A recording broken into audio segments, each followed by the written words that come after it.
Hello friends, सबसे पहले तो आप सभी लोगों को हैप्पी ईद। ईद की आप सभी लोगों को बहुत बहुत बधाइयाँ। अब हम नाम लेते हैं उन लोगों का जिन्होंने कल का वीडियो सबसे पहले देखा। तो वो नाम है नेहा छेत्री, मोहम्मद सुहेल, अरविंद कुमार, कौशल परमार, सपना, कीर्ति सिन्हा, प्रकाश कुमार, वरुण कुमार, सोहाली देहुरे और सोनाली सिंह। ये वो नाम है जिन्होंने परसों का वीडियो सबसे पहले देखा।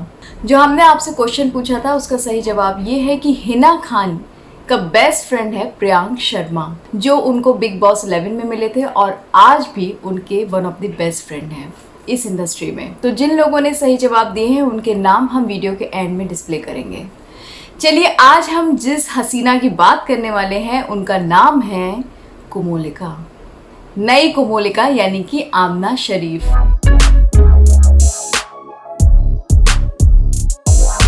आपको पता है, हर विलन अपना एक स्टाइल खुद डेवलप करता है। ना तो डायरेक्टर उससे कहता है, ना प्रोड्यूसर उससे कहते हैं, ना ही कोई भी उनको स्क्रिप्ट में ये लिख कर देता है कि आपको अपना एक स्टाइल स्टेटमेंट खुद बनाना है। पर वो विलन अपने आप में कुछ नयापन लेकर आता है। कुछ ऐसी आमना ने किया था।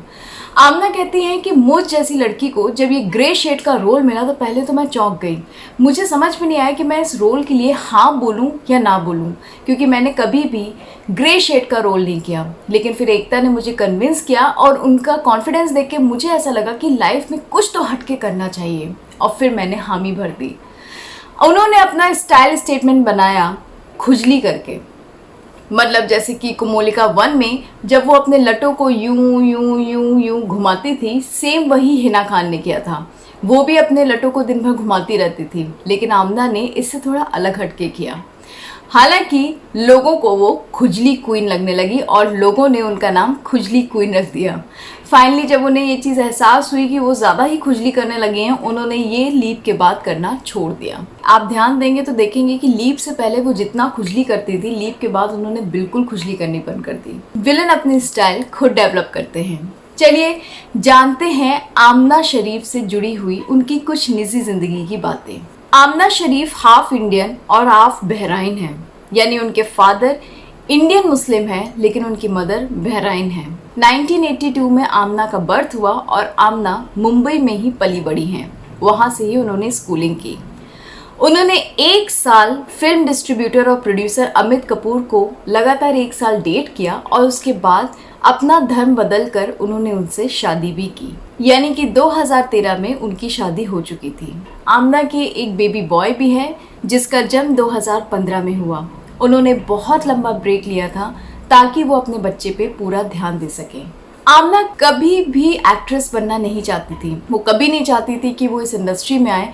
वो हमेशा से एक मॉडल बनना चाहती थी। उन्होंने काफ़ी हिट कमर्शियल्स किए हैं, जैसे कि Closeup, Beetel mobiles, Emami cosmetics, Nescafe. ये कुछ वो ब्रांड्स हैं जिसमें आमना नजर आई थी। आपको हैरानी होगी ये जानकर, पर आमना शरीफ इस इंडस्ट्री में रहने के बावजूद स्मोकिंग और अल्कोहल यानी कि शराब और सिगरेट से कोसों दूर रहती हैं।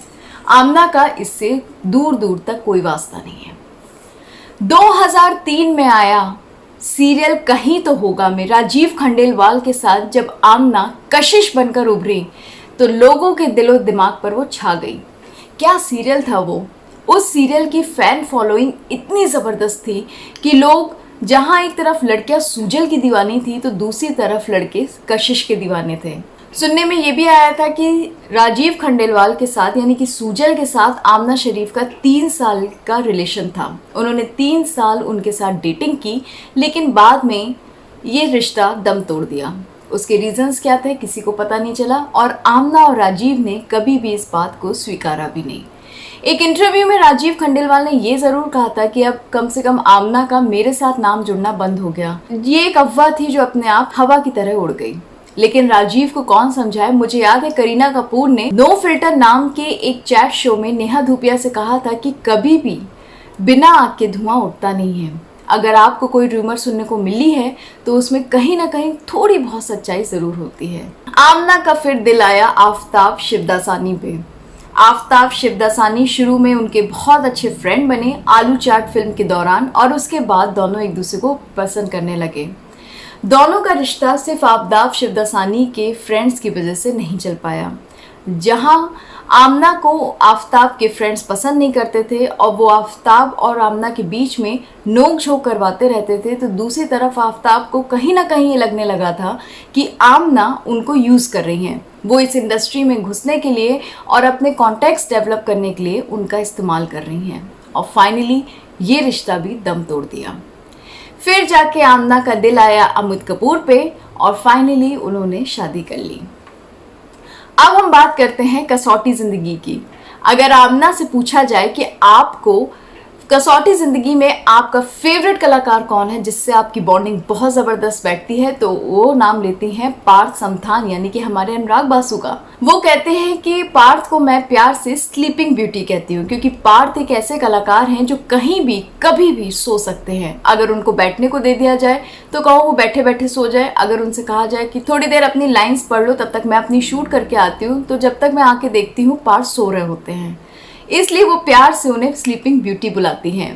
पार्थ समथान आमना के आने से इतने एक्साइटेड थे क्योंकि वो कहते थे कि बचपन में मैंने जब कहीं तो होगा देखा था तो मैं इस एक्ट्रेस का दीवाना था, और ये मेरे लिए बहुत खुशी की बात है कि आमना को आज मैं आमने सामने देख रहा हूँ और उनके साथ काम करने का मौका मिल रहा है।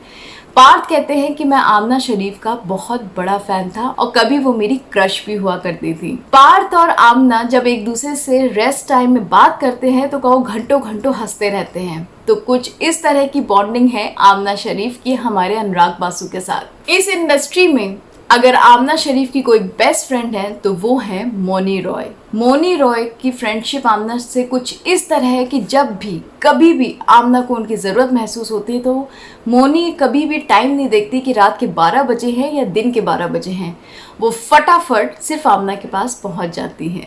तो कुछ ये चटपटी बातें हैं आमना को लेकर। अब आपके लिए आता है एक क्वेश्चन, आपको बताना है 2 बड़े सिंगर्स का नाम, 2 ऐसे सिंगर्स के नाम जिनके म्यूजिक वीडियो में आमना नजर आई थी। उम्मीद करती हूँ आपके आंसर्स हमें जल्द और सही मिलेंगे। हम मिलते हैं वेडनेसडे एक नए सेगमेंट के साथ, तब तक के लिए बाय।